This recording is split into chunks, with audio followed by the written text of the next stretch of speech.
of this sacred day of atonement, welcome to the Promise of Latinx Environmentalism, a conversation with climate fiction author Marisol Cortez. My name is Marie Dahlstrom, and I'm joined by my climate comadres, Dr. Rosemary Celaya Alston and Consuelo Zaragoza, as moderators of our event tonight, hosted by Tia Chucha's Centro Cultural and Bookstore, and sponsored by Abuelas en Acción, a podcast for our common good, and Familias en Acción, Portland, Oregon. Familias is proud to sponsor this event to launch its new climate and health justice program based on the values of Latinx environmentalism and Vivir Bien. You can find out more about Familia's program by going to familiasenaccion.org. I would like to especially thank Tia Chucha's bookstore manager, Karen Ugarte, and the Tia Chucha's team for all they did to make this event possible. It's such an honor for us to partner with Tia Chucha's Centro Cultural and Bookstore, co-founded by esteemed Los Angeles poet laureate Luis Che Rodriguez and his wife Trini. This is Hispanic Heritage Month, and a wonderful way to celebrate would be to buy books written by Latinx authors, including Marisol's book, Luz at Midnight, online at tiachucha.org. Tonight's event will include a presentation by Marisol, a discussion with our moderators, and conclude with Q&A. Please send us your questions or comments through chat throughout the presentation, as Marisol will answer as many as time allows. The writer Arundhati Roy has said, "I think of globalism like a light which shines brighter and brighter on a few people, and the rest are in darkness, wiped out. They simply cannot be seen. Once you get used to not seeing something, then slowly it's no longer possible to see it." This month is the 100th anniversary of La Inundación, inundation in San Antonio, where I live. The vast majority of victims lived in the West Side barrios, where 1,500 homes were destroyed and over 80 residents were killed.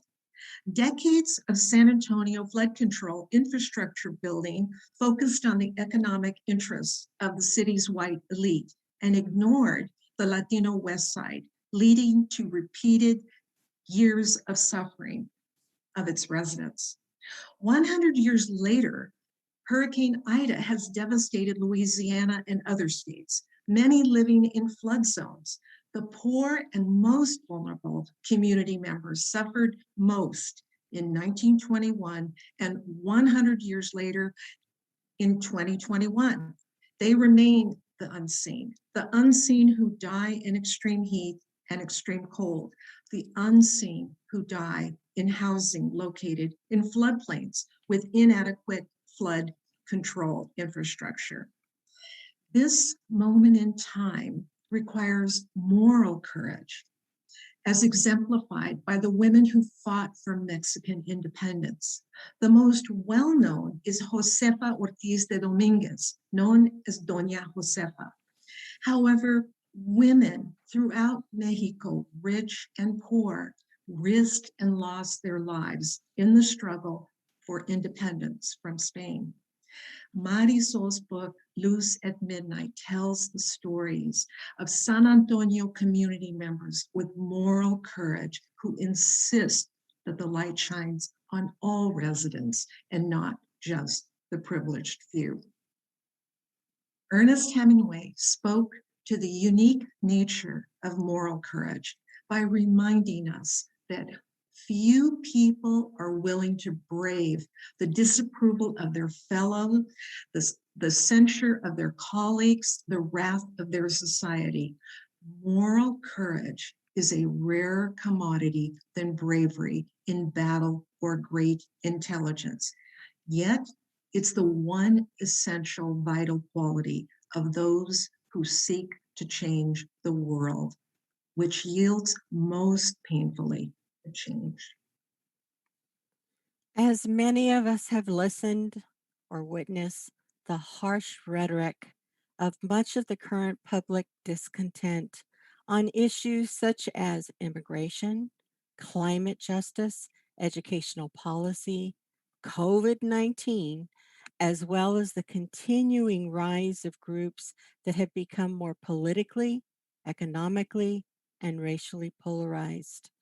This visible unrest is a direct result of a denial of truth and when diversity and inclusion are not valued.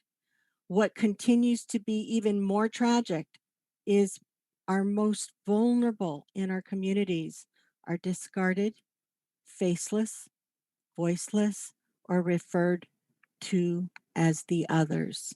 The diversity of individuals and groups to work together is not an automatic skill set and must be learned, nurtured with compassion and grace. As we dialogue with Marisol this evening, you will hear her words speak to the vocational calling that requires a reflection of mind, heart, and spirit, and the lifelong rooted experiences of our elders' history, our families, our children, our grandchildren, as it relates to health, safety, environmental issues, and our well being. Let us meet our special guest this evening. Rooted in San Antonio, Texas, Dr. Marisol Cortez writes across a genre about place, power, and the possibilities of proliferating at the margins of all of the border walking weirdos out there. Always a poet, for a time, she strayed into an academic career, earning a PhD in cultural studies before returning to San Antonio to write in service of movements to protect La Madre Tierra. A mama of two, she currently juggles writing full time, parenting, and co editing with her husband, Greg, responsibilities for Deceleration, an online journal of environmental justice, thought, and praxis. In 2020, she published her debut novel, Loose at Midnight, which in 2021 won the Texas Institute of Letters Sergio Trongasco Award for the first book of fiction. She is also the author of I Call on the Earth, a chapbook of documentary poetry, and Making Displacement Visible, a case study analysis of the Mission Trail of Tears, which together bear witness to the forced removal of Mission Trail's mobile home community. Other poems and other prose that she has been involved in terms of scholastic writing have been Mutha Magazine, About Place Journal, Orion, Vice Canada, Kagabi, Metaphor Magazine, Outsider Poetry, Voices de la Luna, and La Voz de Esperanza, among other anthologies and journals. For updates on projects and publications, sign up here, mcortez.net/contact. Welcome, Marisol. We are so excited to have you share with us this evening your life's work and service. Thank you so much, both of you, Marie and Rosemary, for that introduction. I was really moved by your words. It was very powerful. So I'm really honored that you invited me and very honored to have the chance to read here with the Achucha. I didn't realize that I right before COVID hit, I had the chance to, one of the last things I did in a sort of big public setting was attend a conference that was a writers conference here in San Antonio. And I attended a panel where Luis Rodriguez, the founder of the Achuchas, was speaking. And I was so moved by his words, and I didn't know who that was. I didn't know he was the founder of the Achuchas Centro Cultural and Bookstore. So I'm just honored to be included in the work that he's helped to build in the community. I'm also really excited that, that this virtual reading represents the coming together of people from various lands. I myself am based in the occupied homelands of the Ashtokna and the Tapilam Coateca Nation. The colonial name, of course, is San Antonio, Texas. But it's really great to be back in California, even if it's just virtually. I lived for a time up in Northern California, outside Sacramento when I was in graduate school. So it's great to be back. And I just have so much gratitude for everybody putting together this event. Folks that put together the flyers, running the tech behind the scenes, and of course the Abuelas en Acción for inviting me. When y'all did invite me to take part in the series that you're launching, I was really excited because, and they can say maybe a little bit more about what that series is going to do, but they're launching a series in Portland called Vivir Bien, which is a climate justice kind of health, like she mentioned, health justice kind of community-based effort, right? And I was excited because the name I knew was inspired by the idea of Buen Vivir, which is an indigenous-led intellectual and political movement in Latin America that has inspired a lot of my own community writing and research work, especially for deceleration. And so, because it is the animating idea, both for the climate justice work that we're doing with deceleration, but also the climate justice work that Familias en Acción is doing, I thought it might make sense for me just to take a couple of minutes at the beginning before I go into the readings, just to talk a little bit about what Buen Vivir is as an idea and as a practice. So from my understanding, Buen Vivir it's the Spanish translation of an indigenous concept in Latin America, specifically the Quechua idea of sumak kause, but there's other terms as well from other indigenous communities, primarily like in the Andean regions. And it roughly means a quality of life or harmonious balance between the material and the spiritual, in which human or social well-being is only possible within a larger, broader community that includes the well-being of nature. And it's an important concept, I think, because it's this powerful alternative to the idea of development, right? Which is how in the West we tend to measure social well-being. So, the idea is like we improve people's social conditions by economic development, right? Or sometimes we hear human development, or if we want to get a little bit ecological, we might talk about sustainable development, right? Buen Vivir is not so much an alternative kind of development along the lines of sustainable development. It's more it's a critique, it's a rejection of that paradigm altogether because of its colonial nature.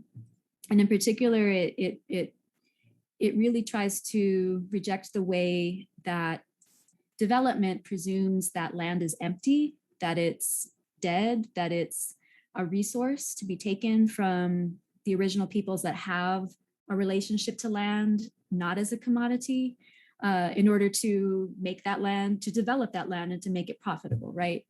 So it really rests on this assumption that land has no agency or rights of its own to well-being.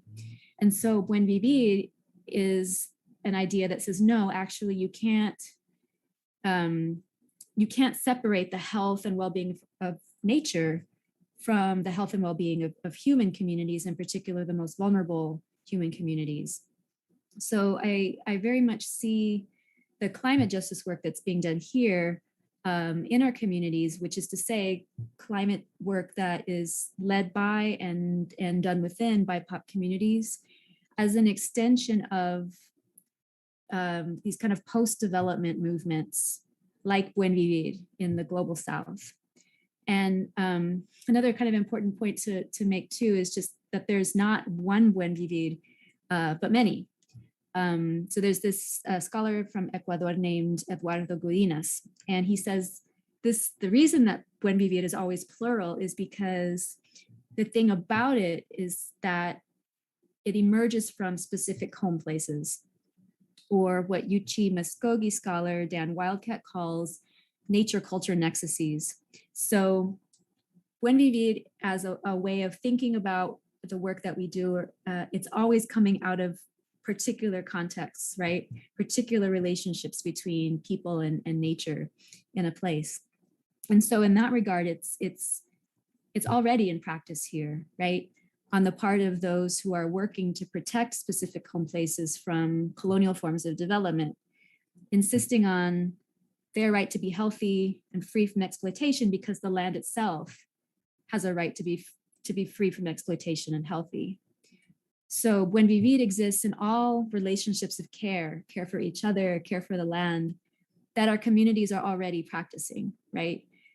So it's less a matter of doing something new or bringing something that somebody else is doing into our communities, and more about understanding, more about reframing and understanding that what we're already doing has this relationship maybe that we didn't even recognize to these global movements that are in solidarity with indigenous struggle for sovereignty and land back. So Luz, Luz is very much, and I'll have a copy of it here. I can show you. It's very much a book about climate justice as Buen Vivir in one particular home place, which is my home community of San Antonio. And it's a story that centers on the relationships between community organizers as they go up against local government and corporate forces seeking to co-opt and capitalize on the urgent need to transition away from fossil fuels. It's about the contradictions of a transition based on mining, intensive mining for the rare earth minerals that is supposed to power the mass production of renewable technology. So it's this contradiction where like there's this promise of a transition, and yet the economic and the environmental costs and the social costs of that transition are still being passed on to communities. So it's really about this question of what does a just transition look like versus just a transition, and the perennial question of who benefits, who loses, and who decides. In the powerful words of one of my mentors, Maria E. Berriozabal. So the first excerpt that I want to read is from a chapter called Toribio Pays His Biles de Luz, his light bills. And it really, I think, really connects to kind of what Marie was saying, the quote from Arundhati Roy that she opened with at the beginning about, the light of globalization or development, we could say, shining brightly on some, and then everybody else is invisible. So this is a chapter that takes us into the world of a character that we really see only fleetingly in the story. We only see him once in that one chapter. And I, not intentionally, but he just came out I didn't intend to write about this particular person or about, but he came out kind of modeled after a lot of the men that I met at community meetings in San Antonio, specifically around Mission Trails, the Mission Trails mobile home park displacement. And they would kind of stand at the back of the community meetings, with their arms crossed, kind of skeptical, as the women were taking up leadership, and kind of like, who are you coming in thinking that you can do anything about anything, right? Especially when, your Spanish is so terrible. So through him, we really get an inside view of what climate crisis feels like for the people who are most vulnerable to it, but also most invisible to the halls of power. to decision-making. But I think too, I mean, I like this excerpt too, because it also takes us into some of the joys as well as the complicated relationships that I think will be deeply familiar to anybody who's taken part in movements for justice and or for buen vivir in their own communities. So this is from Toribio Pace's Viles de Luz. He could have been any one of them, part of a cohort that was part of a wave that had already begun to gather momentum like a piling thunderhead and register statistically in the shape of predictable patterns. Significance, form and meaning from the emptiness of random collision. Once the startups came sniffing around with their thumpers and boomers, the men followed the trail hungrily, sucking up the crumbs like anteaters. These would be followed by the cardboard hotels and apartments, as hastily and flimsily assembled as cutouts from a model kit. Once the money dried up, they'd stand empty and useless and blow away. But there was money now, and that was all that mattered. Forever and ever and ever, since they had breached the ancient prohibition and begun to claw into her mountains and mesas and marshlands to get at the wealth she gathered there. Ever since then, it had happened the way it was happening now. He could have been any one of them, but Toribio in particular lived with his brother and sister-in-law and the sister-in-law's mother and the two kids, 6 and 8, in one of the new cookie-cutter 3-story complexes on the south side, where the city quickly unraveled into brushland. It was as close as they could get to the mines without having to live in a camp or an RV park. Well, that might have been all right, really. Some of the little towns there had luxury camps with staffed laundromats and convenience stores, and even on-site mess halls with cereal dispensers and 24/7 coffee. But a place like that was clearly out of the question. A place like that was for Gabacho workers. He put Los Prietos who lost their Spanish, Hispanics, they called themselves, in that category too. But the play had gotten him out of day labor, and that was enough for now. It was his brother who got him the job. He'd come over first and gotten all his papers in order, and he'd gone to the staffing agency on military, next to the CPL payment center and the Easy Money loan store. Toribio had crossed a few months later and didn't have papers yet, but that was before they made the hiring process difficult. Drug test, background check, driver's license, insurance, work visa. But in the beginning, they'd take anyone. Meth heads, ex-felons, sin papeles, no le hace. Then there had been accidents in the Sealands, mostly drivers popping speed to stay awake. And now you had to show you were clean and legal and no felonies before they'd even interview you. But since crossing without papers was a misdemeanor, well, now they all share a 2-bedroom apartment where the rent was $600. That was okay because split 2-way, it was only $300 each for his brother and sister-in-law, who worked at the Dairy Queen on South Presa. And they let him stay there mostly rent-free. Just pay the lights and the water, they were nice enough to say. At least until he paid off the rest of what he owed the now out-of-business mobile home park for the lease-to-own traila he'd bought with all of the savings he'd brought over, only to have to abandon it. His brother had been smart to move into an apartment right away. To save money, Toribio had moved into a park that was sold not a few months later to some big developers who wanted to cash in on rising land values. It was because of those apartments they built upriver out of an old power plant. Why anyone would want to pay thousands per month to live in an old coal plant, he didn't know. Some of the residents who had lived there for a long time talked about pollution from the plant, the rumors about mercury and birth defects in the kids, but the plant was already shuttered by the time he moved in. He liked it there in the park. It was quiet. It was right on the river. The developers wanted them out of there for exactly those reasons, so they could use the land for condos and coffee shops and CrossFits. Just wipe it clean like a chalkboard and start again. Some of the residents had gone to the city people and wept and begged for their homes. Some of them had lived there 4 decades, had raised children and grandchildren there. But the city people's hearts were unmoved as they explained that for too long the South Side had been neglected and that the investment would increase the tax base so the schools would be better, the schools their kids would no longer be able to attend. He would say pinche gabachos that only cared about money, but it was Mexicanos like them who had pushed it through. Gabachos Mexicanos. As it turned out, as it always turned out, it was too little, too late. The developers had already applied for their permits when he moved into the park, though the manager's office was considerate enough not to worry him about it when he signed the papers on a used traila.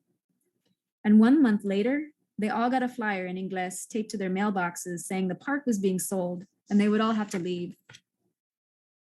The contract he'd signed with the park said he had to stay until the traila was paid off. And he guessed he could have fought to get out of it. Some of them had, but he had no papers. And in the meantime, they were putting down surveyor stakes and cutting the trees and dismantling abandoned trailas around them. And he split. No trace. Like there would be no trace of the park. The city people had gone around knocking on doors with a list of other parks where they could move and information on their homelessness service center. But again, it was papers. You needed papers to qualify for any of that. And he'd be crazy besides to move into another parque.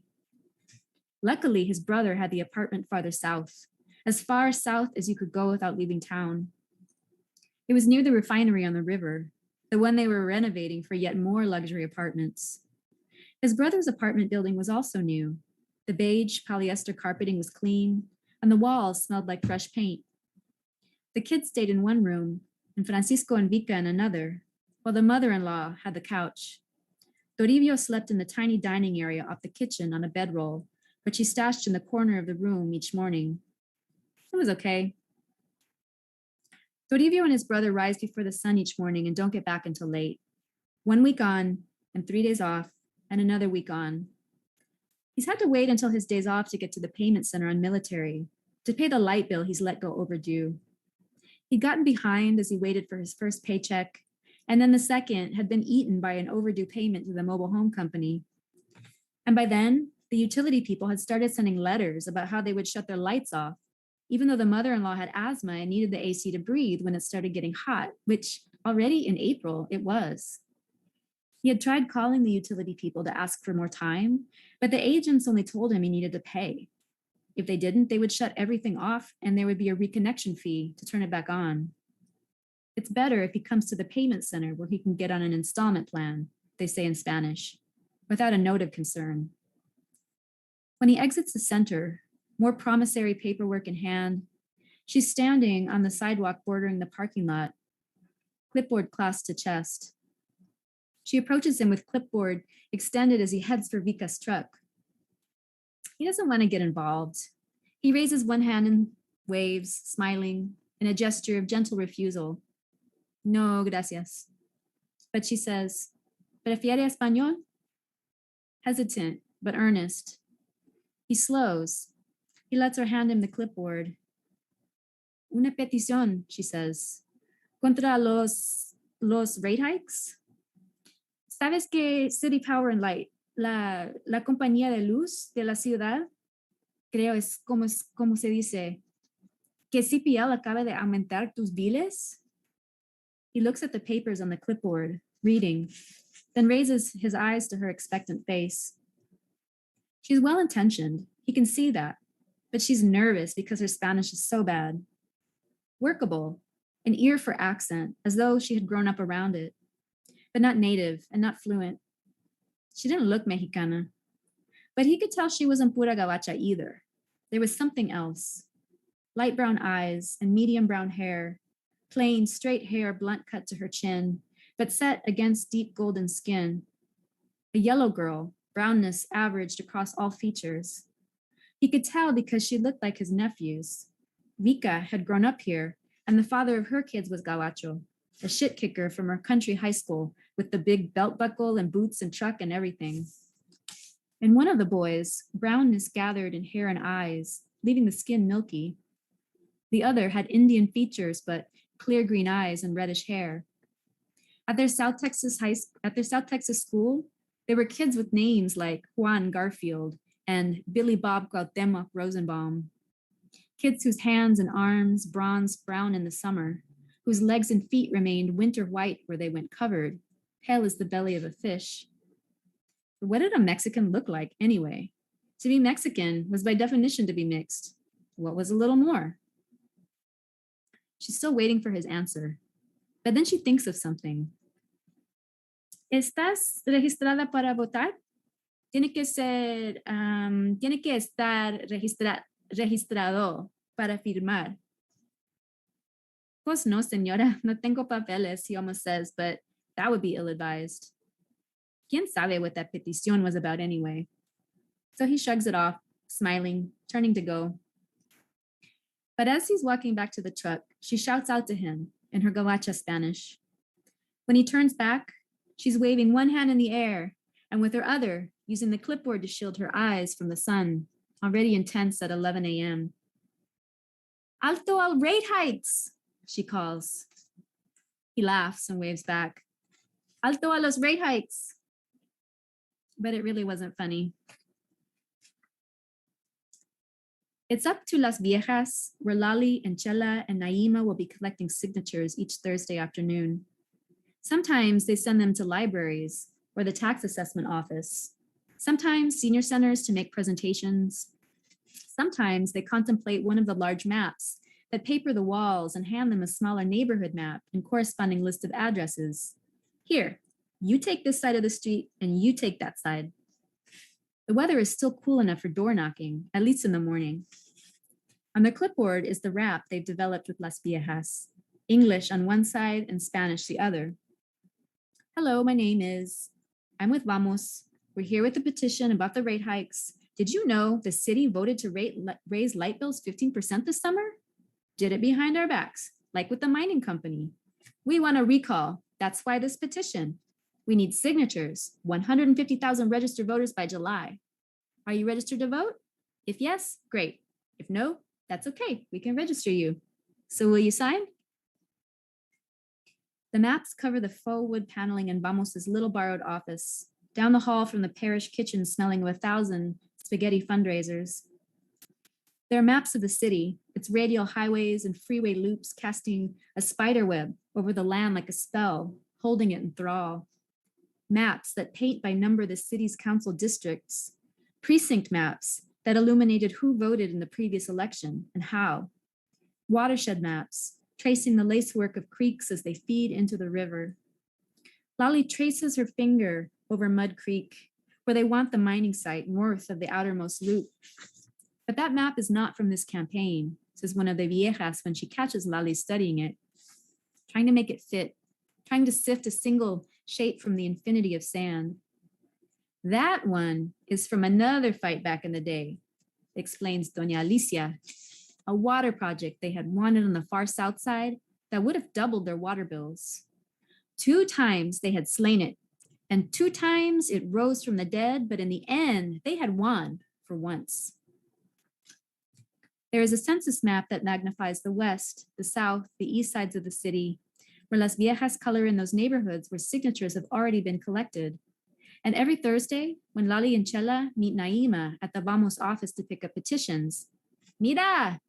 Doña Maria and Lena will shout to the room, Las chiquitas are here! More and more of the map has been colored in.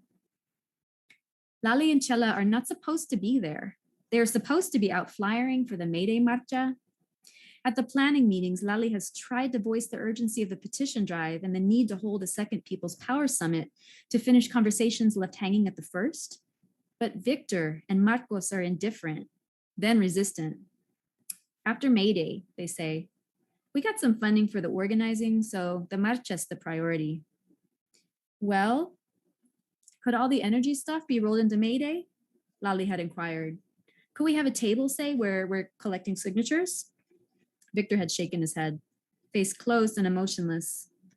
Was he colder since she began to collaborate with La Alianza and Vamos, or was that paranoia? Wouldn't make sense, he said. May Day is about workers and immigrants' rights, not energy. But the rate increases are going to disproportionately burden. Yeah, no, it's too much of a stretch. So the Thursday visits to the Vamos office are clandestine ones. It's so fucked. Naima fumes over her shoulder as she backs out of the parish parking lot in her little Honda. Chela rides shotgun, Lali in the back. We need to push back on that, she says. Let us know when y'all's May Day meetings are. They're supposed to be community meetings, she says, an undercurrent of accusation in her voice. So why is Alianza never invited? Today, they're on their way to one of the CPL payment centers. It's an idea Doña Maria Elena first mentioned to Lali when she'd interviewed the older woman for her notas. But Chela and Naima have never been to one before.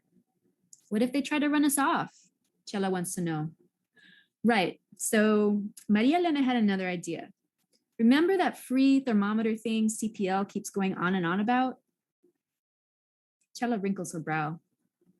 Yes, you do, remember? Naima takes her eyes from the road to glance over at Chela. The ones they use to buy off council? We'll vote yes on the rate increase if you give us money to buy thermometers for all the poor people? Oh, says Chela. Yeah, I remember now. Yeah, says Lali. So Doña had an idea that I think will work. At the payment center, they post themselves far enough away to avoid flagging the attention of security. Close enough to the entrance, it seems natural to catch people as they come out. Never on their way in when they're anxious, Chela reminds them. On their way out, when they're more relaxed. Or more pissed off, says Naima. The wrap is the same as the one they use door to door, but with one crucial addition. Have they heard of the city's new thermometer program? Would they like to sign up to get one?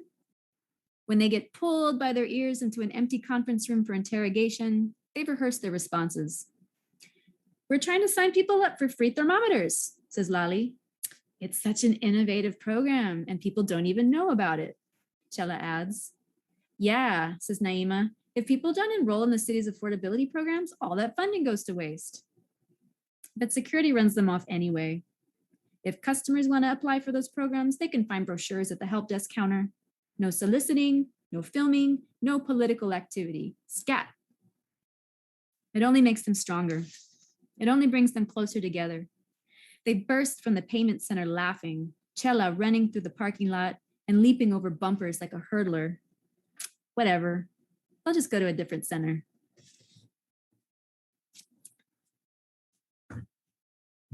That's the first excerpt.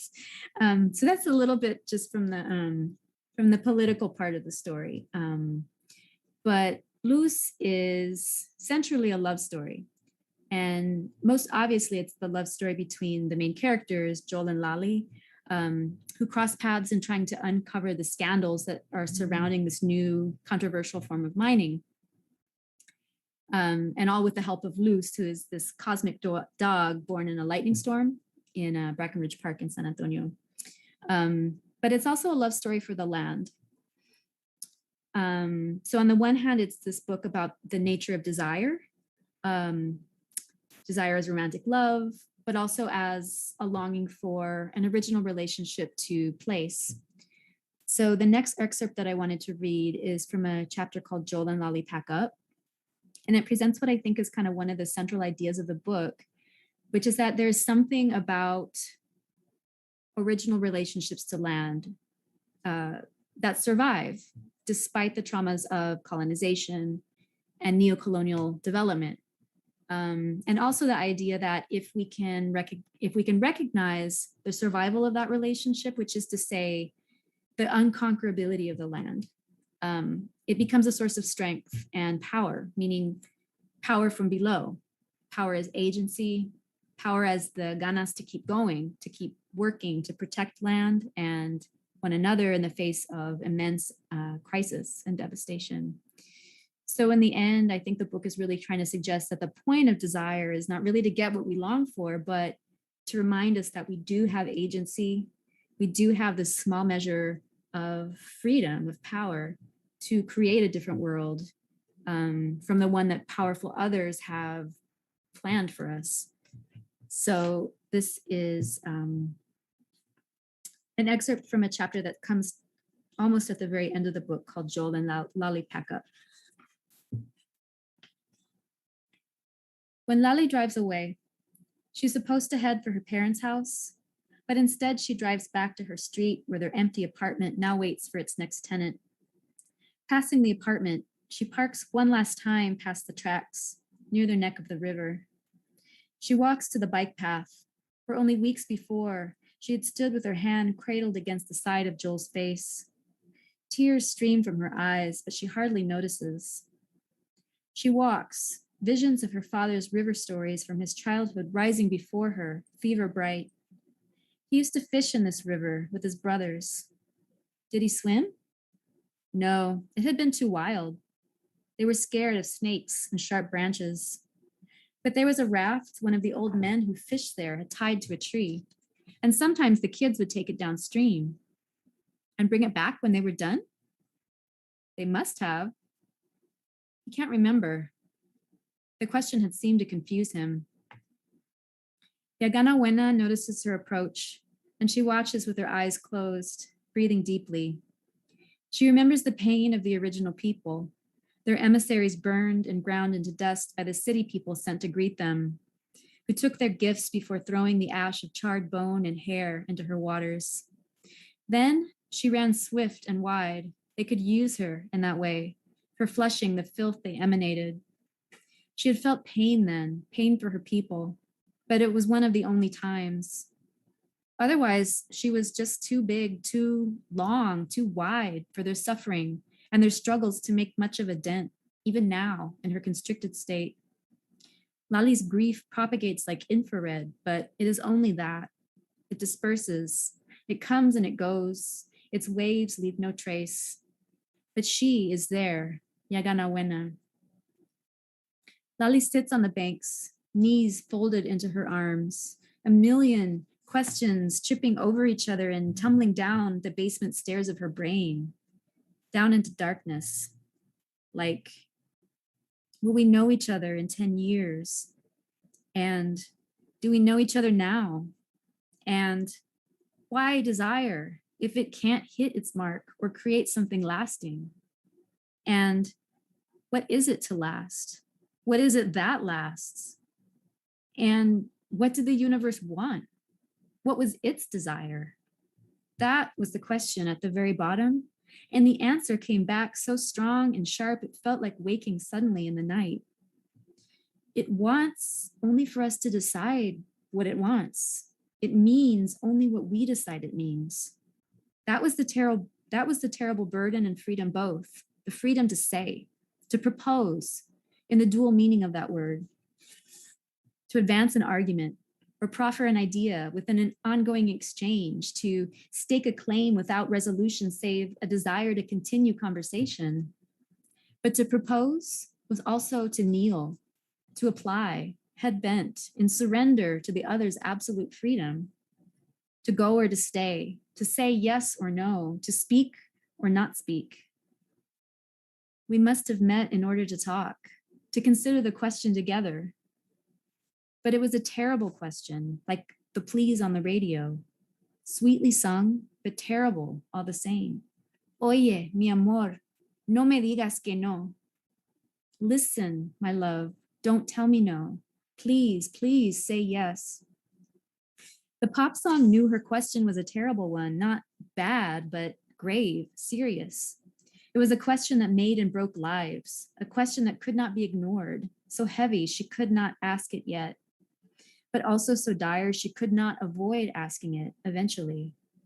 And someday I will have to ask it, she thinks, and risk the possibility you will say no, or worse, that you won't respond. She imagined him before her like a stick figure in a cartoon, forlorn, a thought bubble rising above his head filled with ellipses trailing off, ... The question had bubbled up and she bit it off in time because she knew he had no response. Not that he didn't want to, but he didn't know what to say.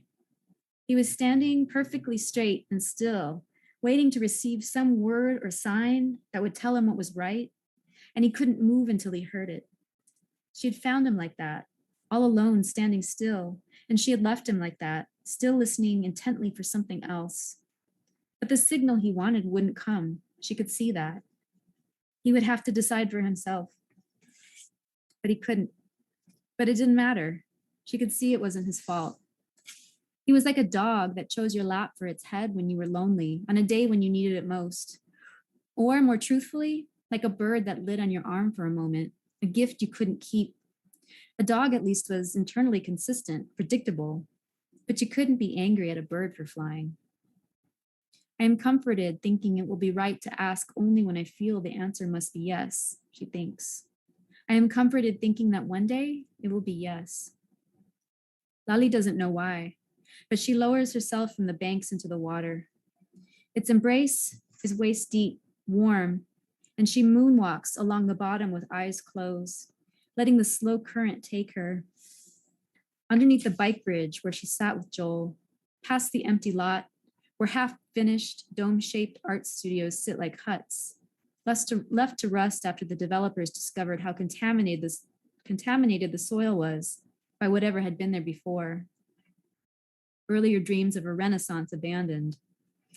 Past the opera house of release gates built to divert the river in times of flooding, so the overflow ran beneath ground and not through the downtown commercial district. Past the closed down, burnt out refinery, waiting on a transition increasingly uncertain. She slips through the water like a tear into a torrent, rolling onto her back to float, following the tunnel of her own despair to its center, until finally she surfaces on the other side. Wriggling out of the river's grasp, she spread eagles herself on the banks, smelling the water on her skin like musty basement, the faint and unwashable trace of repurposed wastewater, of origins and destinations. She hoists herself onto her elbows and looking around, sees the centuries peel back to reveal a land untransformed by sadness. The river's bed widens and its banks grow thick with cypress and mesquite and pecan, chattering with unseen nightlife. She senses the murky green-black water clearing and river cane rising to surround her, swaying like seaweed. She hears the quiet snuffle of deer and bison grazing amid stands of little bluestem and zarzamora bramble. And beyond them lie the silent shapes of bear and puma and wolf. She sees immense kingdoms of nopales, their tender paddles heavy with ruby fruit, guarded by noble thorns. I can't survive this longing. I don't want to survive it. Love courses through her, but it is too strong to be nurturing, ripping her apart with the force of a storm, ripping her out of the earth by the roots, hurtling her into the dark matter of space where they propel past one another, even as they grasped. Yaganawina watches with eyes closed, hearing without ears. In the sway of her cane, the sweet pom-pom blossom of huizache, the rustle of snake and rooting of armadillo, she nods, she knows. When they are together, but in no way Lali recognizes, no earthly way capable of words or plans. She longs to be with him. In some way she understands, but it is not to be. He's not to be with in that way. He is a contemplative, a holy man, a teacher. Her eye is on him, but his is on the sky. Her arms crane toward him, but his point upward, waiting for the ecstasy of ascent, fingers escaping into tree branches like Daphne into laurel, while she is an earthbound Apollo left to books and theory, left to try to understand what will not be understood. The only lesson can be to learn how to bear her own longing, the space of flight and abandonment without devastation. But I don't want to. Her heart cries out to the darkness of earth. I don't want to bear it, but I don't have a choice. There's nothing I can do. Yaganawina does not speak, does not need to, has never bothered to learn.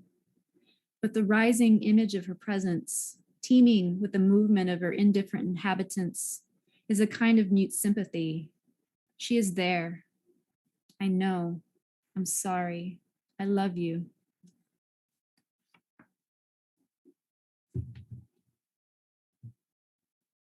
Thank you. Thank you so much. I read the book, but just to hear you read, just the richness and the emotion is beautiful. Thank you. Thank you. Luz at Midnight helps us understand why our stories are so important and where they come from. They come from a place of vulnerability that in turn we know can move people emotionally. Thank you for telling your story and being with us here tonight. In the last month, we have seen climate destruction of hurricanes, fires, rising temperatures, all of which impacted by climate change. The devastation impacts communities, land, and structures that support communities across the country. In Luz, destruction is specific to fossil fuels in San Antonio. You have talked about vivir bien, a concept to buen vivir. Can you please speak about how the idea of vivir bien can have a far reach for communities across the country and how? Yeah, for sure. And thank you for the question. I mean, I guess the way that I kind of think about it, like I mentioned kind of at the beginning, I think a lot of that work is already being done in communities all over the country and the world, you know, for that matter. So I really think it's more a way of, more a matter of framing or reframing kind of what's already happening. So how can we understand the work that our communities are doing around climate justice, but around, you know, really care, right? Care for people, care for a planet. How do we understand that work as very deeply connected to global South and indigenous movements for the protection of, for you know, sovereignty and the protection of traditional home places? How can we shift in our understanding of lands? I mean, these are really, climate justice work in so many ways are land struggles, struggles over water, over energy, over the skies, the air we breathe, you know, how can we see that as connected to what's happening in other places? And I think that's important. Like we can't underestimate the power of that reframing work, or the power of putting new ideas into public practice. I mean, I think especially because climate is so urgent, we tend to want to be like action, action, action, action. But there's really important work that needs to be done in terms of like ideas and introducing ideas from other places that are connected to what we're doing, and helping people really kind of like theorize the root causes of what they're going through. And as it shapes then the solutions that get enacted. And I think, I mean, that's kind of what we, Greg and I, kind of see deceleration as doing, or what we're trying to do with deceleration. Kind of the most important work, I think, is to try to reframe climate issues to counter especially very powerful rhetorics of despair and catastrophe, because that takes our energy away from, it paralyzes us, right? If we think there's nothing that can be done, it's inevitable, it's apocalyptic, what can you do? It actually prevents us from taking action, right? So if we can reframe issues in ways that motivate people or inspire people to take away energy from apocalypse as a framework and put it into, well, how can we put our attention, our energy into sort of the slow, quiet, on the groundwork of building networks of care for our neighbors, for generations to come, for all of our relations, right? So I brought a quote in I wanted to share from somebody who we republished a piece of his. He's a Palestinian human rights activist and environmental justice activist named Mazin Kumsaye. And we republished a piece of his on deceleration. And then I think he, through our correspondence, he added us to his email list. And so we get, periodically we'll get his updates, his newsletter. And he always has really like kind of amazing things to say. So I wanted to share this one quote that resonates with me a lot. And I'll mention too that he's the founder of the Palestine Institute of Biodiversity and Sustainability. And he says, "We must use injustice to motivate, not frustrate us, and positive liberating action will follow. What we find most interesting is that people who worry too much end up losing the opportunity to build a better future. This is precisely why many years ago we decided that while it is important to stay abreast of current events and even use them to motivate us, We must devote the vast majority of our time and effort and money to build a better future. We envision a future of caring and respect for ourselves, for fellow human beings, and for all of the living beings that share this beautiful but fragile planet. So, in other words, yes, it is dire. Yes, it is bad, right? But what is already going on in your own community? Maybe that doesn't even get called activism, because it's not out there, on the steps of City Hall, like fighting the powers that be. Like, what is happening in your community that is actually building community, is actually building relationships of care and resilience and protection for humans and more than humans, that's going to create this new world that even amidst the shell of the old, right? And so for me, that's kind of like where the hopefulness resides, is in what our communities are actually doing already that just doesn't get recognized. Many of our programs, Luce, with respect to environmental justice, are designed as a temporary fix, which does not address the new normal of climate tragedies that are staying with us much longer, like drought, heat waves, wildfires. There is a trickle-down consequential effect of what this means to the overall health and well-being of each one of us. What can policymakers do differently to address the various dimensions of these issues? And what can we ourselves do to help them that is more solution-based?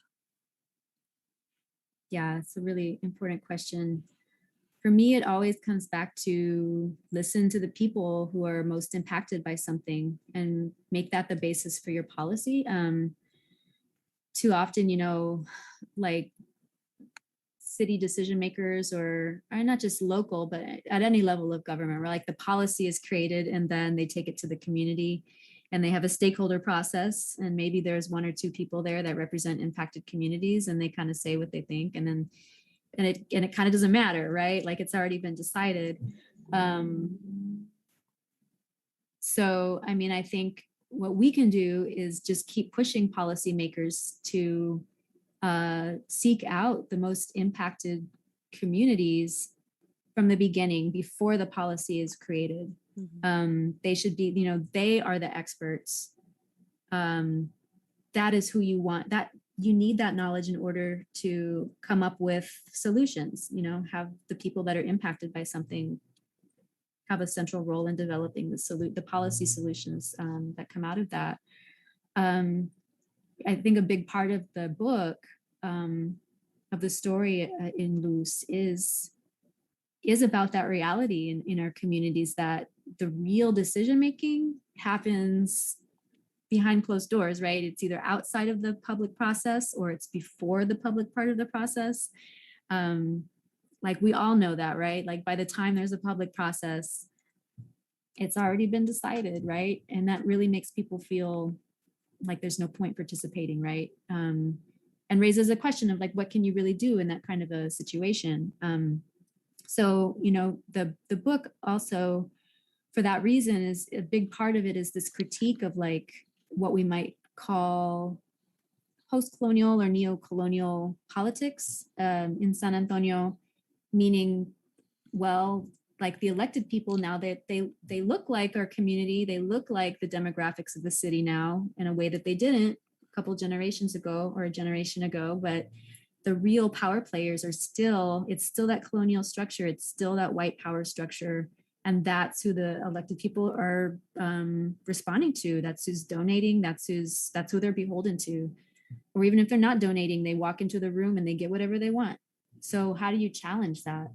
And to some extent, I mean, I think the novel was written out of that sense of despair, or at least honesty about the temptations of despair, that, no matter what we do, like we're never going to win, and they're always going to win, and we can never hold them accountable.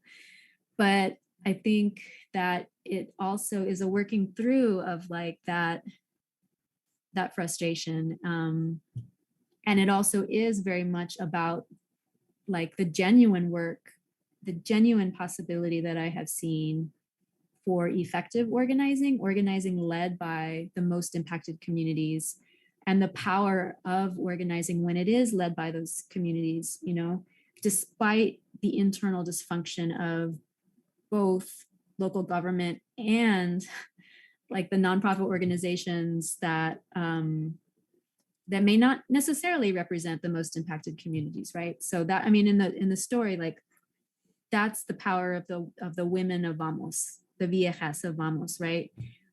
There's the I'm trying to remember the name of the character, Manuel Martinez, who jumps in front of the mic. He's the speaker. He speaks on behalf of Vamos in front of city council, but it's the women who do the real work. Without this struggle for credit, without worrying about their logo, like without getting sucked into the drama, they just do the work. And so the book is also about, like, even though there's all of this BS, both in the city and in our movements in many ways, there's still real solidarity, there's still effective organizing that happens in spite of that BS, in spite of these power structures that are both external to our movements and also internal to our movements, right? So it's about the impacted people, yeah. How do politics in red states impact the states like California and Oregon? So, yeah, I want to kind of try to like reframe your question, right? Or the way that I understand your question is one of like, how do we, even if we live in Texas, like, how do we survive? How do we thrive? Even when we live in Texas, even if we live in Texas, and even if Texas politics infect other places, which they are, like what is possible regardless of what local or state government does? And like, we have to ask those questions because we do live here, right? And it is horrible.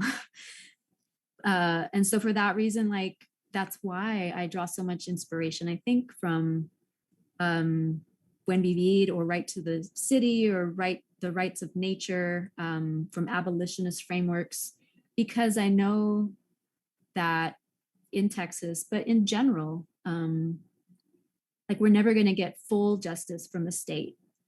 So we have to figure out, like, well, where are we going to find it? And I wanted to bring in a couple of quotes from some folks that I've been reading lately that have really like inspired me and really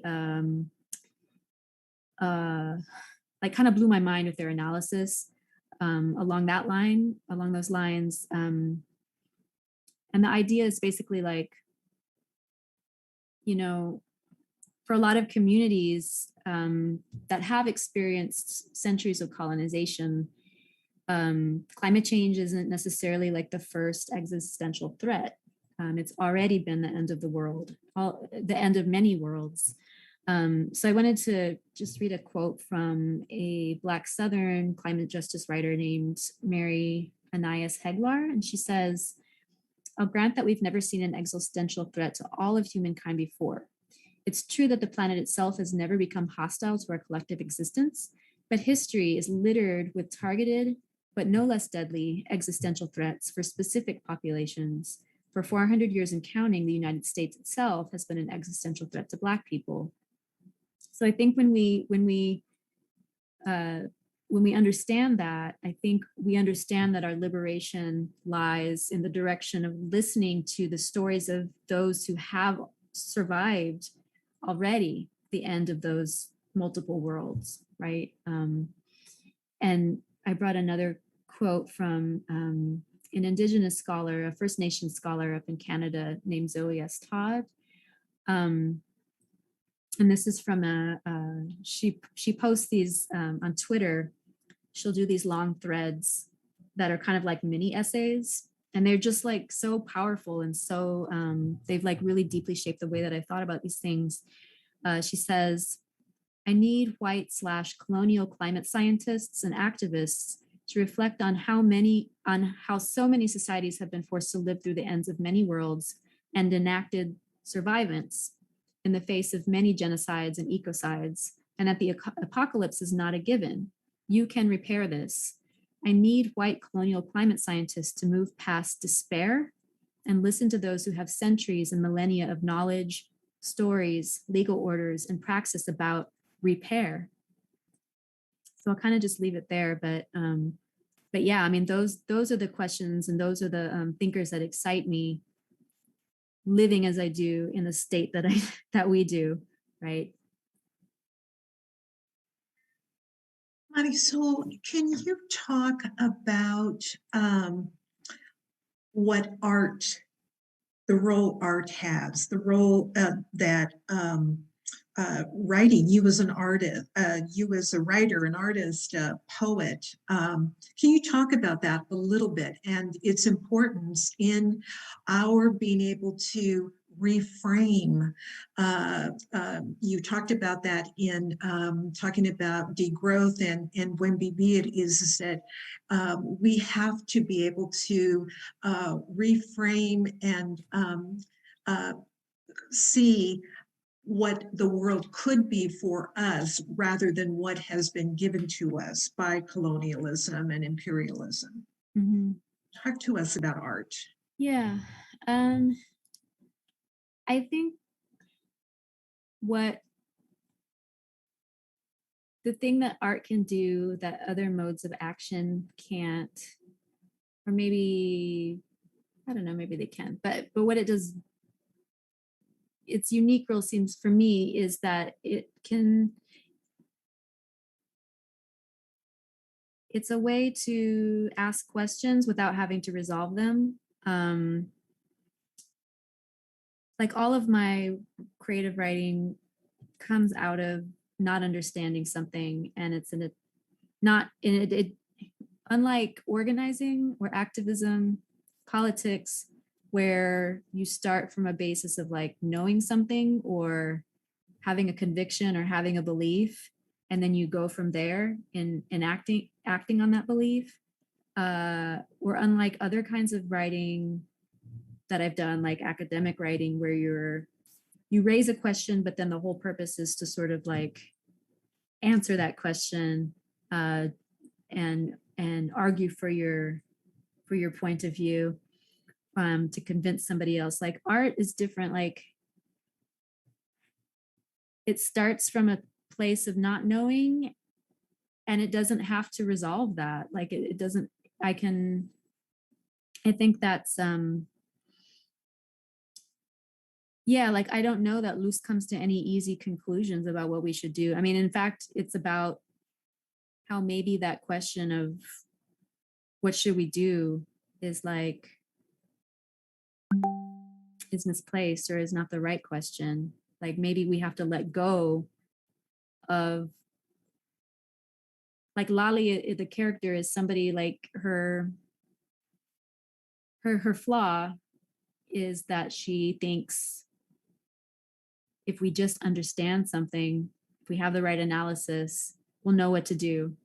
And our organizing will be super effective and we'll convince everybody, and like, but she kind of like learns that life isn't that, it's not that neat and tidy. Sometimes you can't make it, sometimes you can't explain the things that happen to you.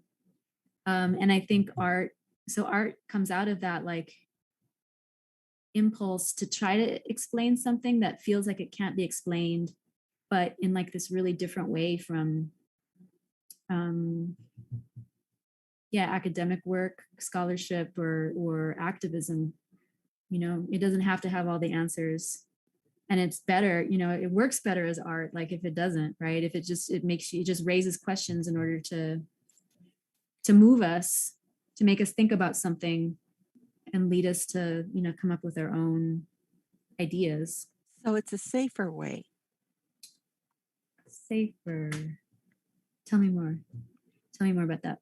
So when I look at art, I look at the art of music, the art itself, in which one expresses oneself in a way, and then people conjure up whatever they want to conjure up with the music or with whatever painting that they're seeing, and it's theirs, and it's a safer place internally, Whereas, when you write, when you speak, and you put a thought out there, Marisol, then it becomes, okay, a little bit different here. Okay, yeah, I see what you're saying. So like the open-endedness of art is safer for people like we're taking in that art because there's no one right answer, kind of. Right. Whereas like if you're like in a public forum making an argument, or you're going before city council saying you should do this, you're putting it out there in a way where you have to Right. defend that position. Or yeah, I could see that. I yeah, it's really making me think. Maybe it is safer. Although I think it's also risky to say I don't know. Like people want you to know. People want you to know what to do, or they want to know what they should think about something. And in this book, I have certain ideas about what I was trying to say, but do I really actually come to any easy conclusions? I don't know if I do, Well, what I would like to remind our listeners, our viewers, to buy your book, Loose at Midnight.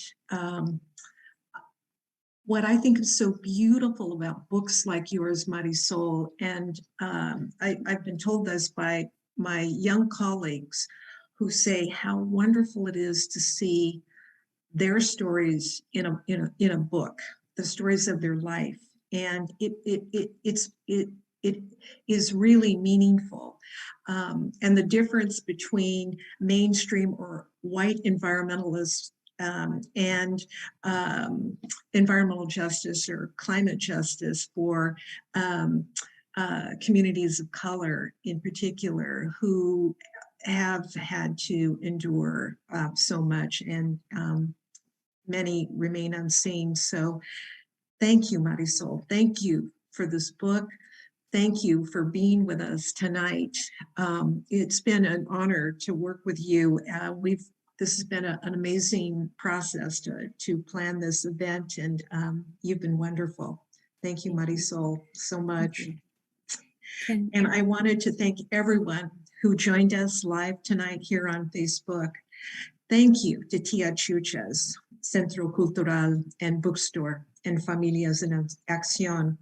And please join Rosemary and I on Abuelas en Acción, a podcast for our common good, because we have these kind of discussions. We've had Greg and Marisol on as guests, and we have the honor of meeting and hearing so many wonderful stories. And the Climate Comadres will continue to work with Tia Chuchas, and we will bring more wonderful author events like this one with Marisol. Thank you so much. Can I ask you a question? I know you're wrapping up. I would really love to ask you and Consuelo and Rosemary a question. Yes, please. Yeah, I would like to learn more about what the Vivir Bien, like what is the scope of work that y'all are doing? I know it's in Portland, right? Yes. Yeah. Can you tell us a little more about what sorts of things you'll be doing? So I'll give you a snapshot, and basically it's a new program that's being developed. It's funding provided by the city of Portland to Familias en Acción, and it's the way I see it is it provides hope. It's drawing from our ancestors, our past, the many ways in which we were taught by our familias about the importance of the land, of community, of the creatures of this earth, and that very humble approach to living. And at the same time, it's going to be, we're going to the educating community, educating ourselves about how we've all been impacted by colonization, how climate justice, environmental justice is related to immigration, to racial capitalism, and at the same time, do it through art and engage young people as promotores that are out in the community and in getting community organizing. And of course, an important piece of that is emergency preparedness and ensuring ensuring that policymakers are developing policies that reach everyone. And I would like to thank Casa, Greg, and you, and all of the people, Climate Action San Antonio. You have this amazing report on energy insecurity, and that has an important issue for Oregon, having gone through the extreme heat and being unprepared. And so there are so many opportunities for change. And like you said, we're not going to just make a transition, it's going to be a just transition. And so I see a lot of hope in that. And we're really excited at Familias en Acción to be working on that. That's awesome. Thank you so much for all of the work that you're doing across all of the communities that you're part of. Thank you to everyone for joining us tonight. Adios. Buenas noches. Buenas noches.